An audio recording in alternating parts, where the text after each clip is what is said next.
From Many Years, Many Worlds by Beth Macy. We took a small launch for the ride back to the mainland. It was a lovely ride, with the freighters lighted up in the harbor and the lights from shore. McGuire is going back with us to Tel Aviv. He's written an extension complaint to Marshall in New York, owner and financial backer of Alaskan Airlines, about the lack of funds sent to run the operations here, lack of business office. Mrs. McGuire found it as distressing as I have to have your hotel room used as an office, and the lack of bookkeeper and secretary. Herb had to run several charter cash payment trips to Asmara to get sufficient funds to pay hotel and taxi bills.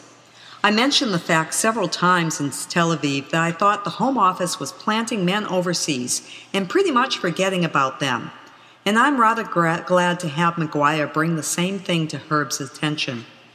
If sufficient provisions aren't made for the running of these overseas operations, McGuire has written Marshall that he can accept his resignation.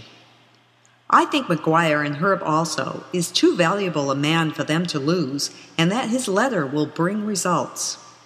I've been acting as bookkeeper and secretary for the Tel Aviv end, and Mrs. McGuire did the same things for the Hong Kong deal. I didn't mind doing it because I had the time, but the main complaint is the lack of finances from New York to pay bills and local crew, and the lack of definite instructions.